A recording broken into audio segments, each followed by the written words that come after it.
Hello, you guys. It's your girl Asia from the Roman Reigns Fangirl channel. Welcome back to my channel. I have missed, making videos and things like that. Like I said, life has been pretty busy. And like I said, I was kind of taking a break from doing Degrassi episode reviews. But since I am currently done with everything that I was watching, the only two things I'm really doing reviews on are just Degrassi and The Legend of Korra. Like I said, I'm in the middle of watching The Legend of Korra now. So you probably want to expect a review until maybe whenever it's time. Whenever I get done watching the first season of Legend of Korra. Because I literally just started, so I won't be getting done anytime soon. Um, like I said, I'm going to just focus on making episode reviews for season 13 for Degrassi. Expect reviews when I get done with seasons one by one for Legend of Korra, and I'm going to make a review for Big Mouth season 8. Once that season drops on Netflix, I'll give my official review for that, and then I'm going to rank all the seasons for Big Mouth. So those are all future plans for this channel. As for today, we are officially doing the very first episode review for season 13 of Degrassi. We're going to be reviewing the premiere because, after watching the premiere, it's not that bad, but then again, it's still kind of a premiere I probably won't go back and watch. Season 13 episodes 1 and 2 are called Summertime. They are part 1 or part 2 episodes. So we're going to go ahead and get into this. The only thing to me in these episodes that was really, really important was from Maya, Tristan, Zoe, and Miles' perspective. I do not give a fuck about the seniors because, like I said, the seniors did nothing. Everything with Adam and Becky's relationship was like somewhat of importance to me in the first half, but like I kind of said, not saying that I don't care for Adam and Becky's relationship. I've always felt like I was not a fan of sending Becky away for the summer. I didn't like that. I just didn't, and I wasn't a fan of them killing Adam off. That was stupid. I feel like them doing the whole thing where, Imogen was attracted to Adam and Becky, like, putting her in her place. I actually like that for Becky because Imogen, you're being mad thirsty. You just got a relationship with Fiona. You're trying to cling on to the first person that gives you any sort of attention. You trying to flirt with someone or try to throw yourself into someone that's in a relationship, girl, you dead wrong. So I was not mad when Becky, like, put her in her place and told her, like, you might be open-minded, but you need to open your mind that Adam is in a relationship and you really need to back off with that flirting shit, especially right in front of me. That shit is out of line. Like I said, I do like Adam and Becky's relationship.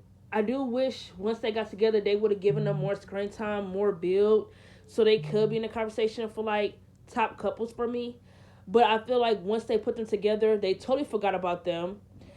Then in season 13, they shipped Becky away, and then Adam and Drew and Dave, not Dave, what is that nigga name? Dallas and Imogen are stuck doing camp counseling at Degrassi. So I don't care for those storylines. I really don't. Not a fan of the whole camp counseling. Not a fan of Claire getting cancer.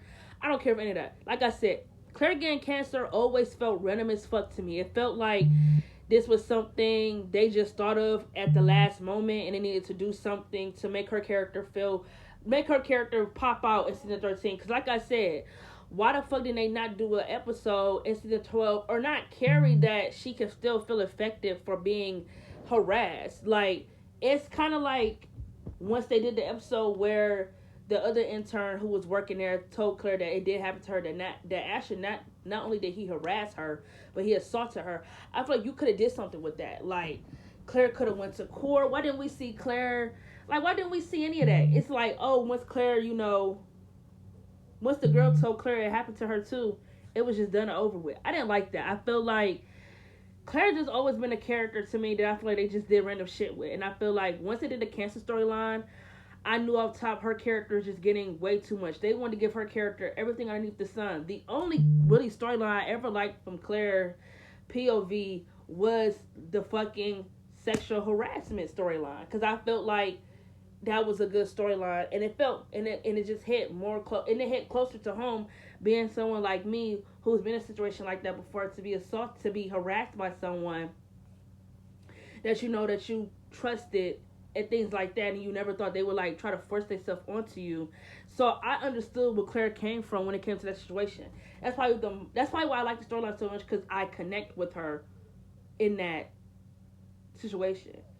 Anything else with Claire, just like, oh, they're just racking up storylines for her. They're trying to make her the it girl, and it felt like to me, Claire never gave it girl energy. She was never really that interesting to me for her character to get so many fucking plots ever. That's just how I feel. But let's get to the real nick and cranny of this motherfucking episode. It's summertime. The sophomores and the seniors are going on a class trip to Paris. So the episode opened up with Tristan and Maya running into the school, basically saying they never thought they summer vacation they would be happy to go on a school field trip. You see Drew and Dallas in the hallway putting up posters for the summer camp after school.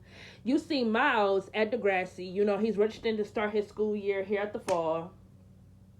Maya's like completely infatuated by him. She bumps into the boards, and Tristan's basically telling Maya that, oh, no boys because it needs to be the two of them against the world this summer, and he don't want a boy to come in between a friendship. And since Tori moved away, she's his new best friend. So she promised she would not ditch him at all this summer. They get to the classroom, and Zoe Rivas, a new character in Degrassi that I eventually grew to enjoy.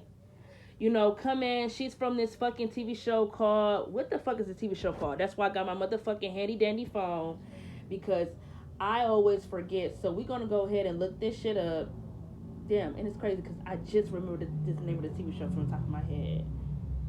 What the fuck is this TV show called? Degrassi. Zoe. The TV show.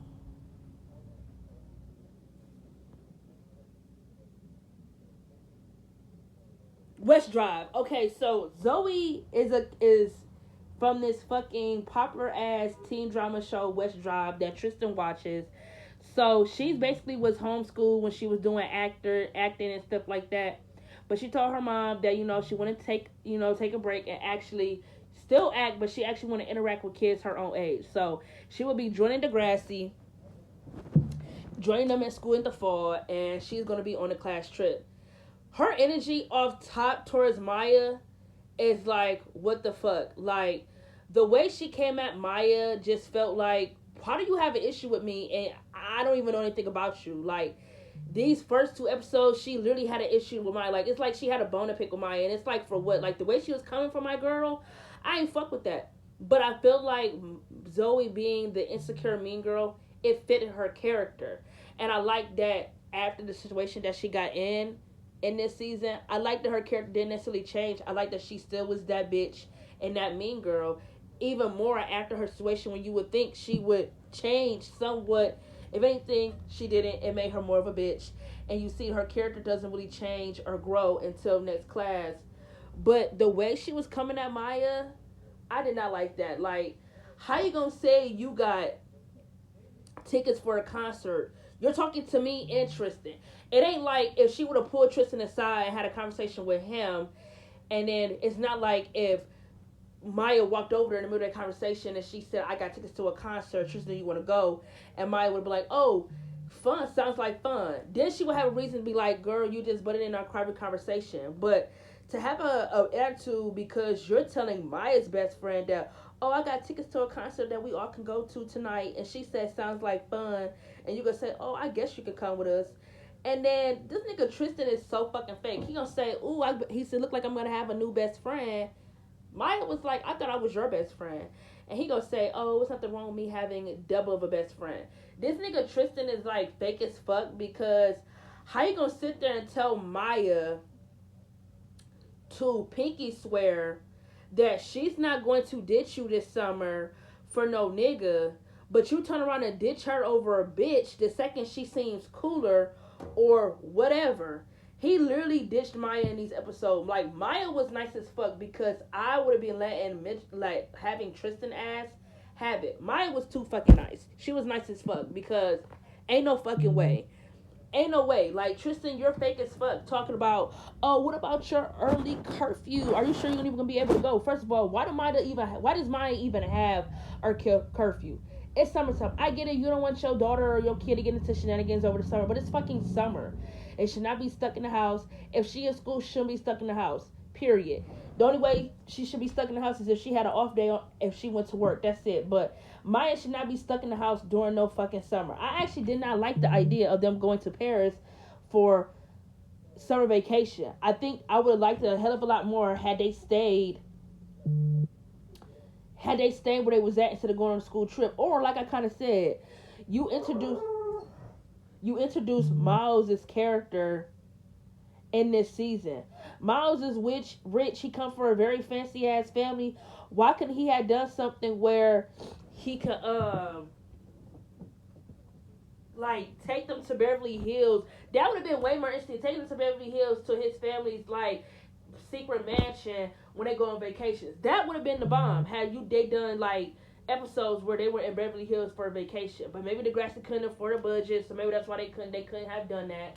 But that would have been way more interesting than them going to fucking Paris to do school. Nobody wants to fucking see that. So when they go to the club, Zoe and Tristan get in because she tell them that she knows the band and that she's from the TV show West Drive. Tristan leave his best fucking friend out in the cold, outside the club, and go say, I can't leave Zoe alone. Nigga, you just met this bitch. You only know her for a few seconds. I don't give a fuck if you grew to like her or not. Your loyalty should be aligned with me, my nigga. What do you mean? Like, Zoe off top came in this bitch with a plan, trying to take Tristan from Maya, and it's like, for what? Why is it up and stuck with you? Like, why you have a problem with Maya and you just met her? Maya tries to sneak into the club. She meets Miles again. They introduce themselves to each other. He's smoking a joint. They get to the back of the concert. They all having a conversation and da. Zoe was like, oh, I didn't know you had a boyfriend, Maya. Maya let her know, he's not my boyfriend. He's just a random guy I just met. Miles gonna say he enjoys the gesture, being sarcastic. Tristan gonna say, I feel like he was trying to be funny. I don't know if he was trying to say Maya is like a slut or whatever. He gonna say, oh, Maya is like always having guys flaunting over her. So Zoe and Miles, they ask Tristan, oh, what you mean? He gonna say, well, last year she had two guys fighting over her. And they said, and what happened? And Maya basically screamed at Tristan, basically telling him, shut the fuck up. Like, Tristan, you don't even know Miles, you don't even know Zoe, and she don't know these niggas from a can of paint. Why do you feel so comfortable telling your best friend's business? Like, I wanted to smack the fuck out of Tristan, because it's like, not only are you being fake as fuck, but now you really amping it up by being nosy and running your mouth about shit that you don't even know what the fuck you talking about. They don't need to know that her ex-boyfriend committed suicide. They don't need to know shit about Zig. That's none of their motherfucking business. They're not her friends. She don't even know them. What the fuck? Why did he even feel comfortable running his mouth? And then Zoe said something. I can't even remember what the fuck she said. She said a slick comment. And, something about her character being killed off from the TV show. She stepped on Maya's foot, and Maya, what am I trying to say? She, tripped and, spilled some fucking water all over the DJ station. So the security had to call their parents and whatnot, Miles' father come and tell them they off the hook, they could go home. And Tristan told Maya she okay, and she said not like he cared. He'd already ditched her and found his new best friend.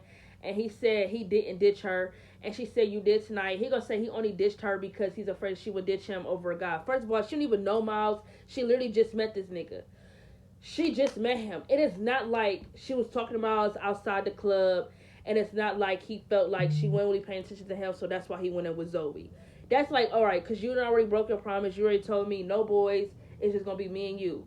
But Tristan, you didn't already have plans to hang out with this bitch Zoe without me. I'm basically third wheeling, hanging out with y'all, and you're telling me your excuse for making sure you had a friend on the hookup is because you're afraid I'm gonna ditch you over a guy. A nigga I don't even know. Tristan, you're fake as fuck. Miles give Maya his credit card. Maya come home, her mom yelling at her, talking about, oh, you getting high and all this other bullshit. Maya tell her mom that she hate her. Maya leave the house when she got into it with Katie.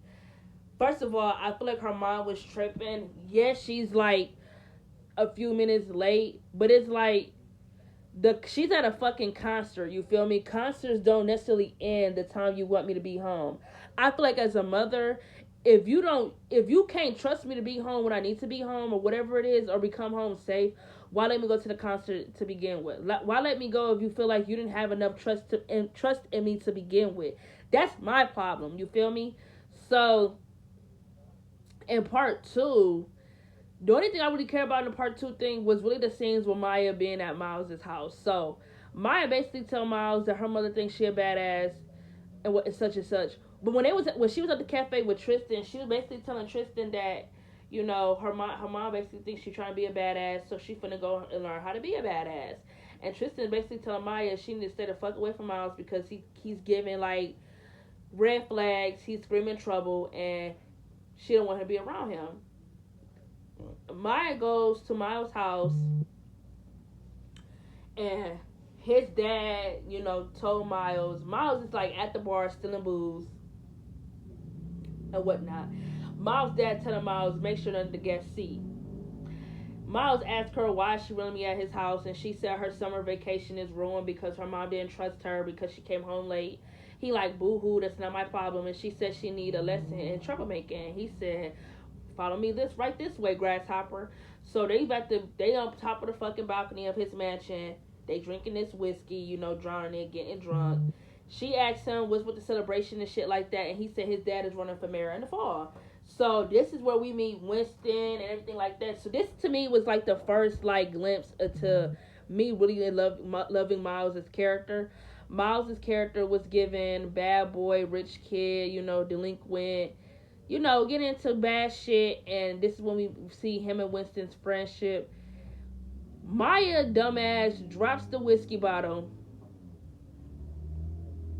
And I also feel like, other than us getting a glimpse into Miles' character and what he's going to bring to the table with his troubled home life and having a bad relationship with his dad, I feel like this was like the first glimpse of us seeing how him and his dad really don't have a good relationship, and how his dad is like that first glimpse of being abusive. Because when he dropped the whiskey bottle, Winston told Miles, I don't think he'll be that mad. He told Winston, we've been friends since we've been 5. You know him better than that. To me, that kind of sounds like his father have like a history of getting angry and being abusive. So he come upstairs, he grabbed Miles, put him into the room. You kind of can hear like muffles. You can hear them arguing. Miles telling him he hates him, telling him he didn't want to be here, and that he kind of made him be a puppet and dragged him in here to be here to make a good look for his campaign. And his dad said, why can't you be more like your siblings, and force him to go and apologize. Miles come out of the room after his argument with his dad. Maya asked him if he okay, and he said, sure, that, you know, dysfunction kind of runs in his family. And he said, why not? What about an encore? So he's gonna go start some more trouble. Maya talked about she should go, saying she shouldn't be around guys like him, and da-da-da-da-da. Miles jumps in the pool with full clothes in front of his dad and his entire fucking like campaign staff. So off top, they already show you what Miles' character is gonna be like in this season. I feel like these episodes are okay for a premiere. I feel like one of the main things I did enjoy about these episodes was the introduction of Miles' character, because I feel like Miles is one of my favorite characters from Degrassi when it comes to male characters. I absolutely love his character. I love everything about his character, from development, all of it. So Miles' character being like the main thing they introduced in this premiere was one of the main reasons why I love this premiere. But again, this premiere is kind of like mid, so it wouldn't be a premiere you would ever catch me to put on or watch all like that. So yeah, I'm gonna have to give this premiere like a 6 out of 10. And the only reason why I'm giving it a 6 is because I love Miles' character, so that's the only reason why it gets a little bit of love. But these are the first episodes, 1 and 2, named Summertime, the first 2 episodes of season 13. I'm excited to do this season, honestly. Like, I'm really ready to watch some of these episodes and get mad, rant my ass off. I'm like so motherfucking ready, and I hope you guys are. So yeah, these are my very first episodes from season 13. I'm about to go ahead and upload the other review because I did watch another episode. But from this premiere, fuck Tristan. Tristan a fake ass bitch, and that's all I gotta say. Catch you guys in my next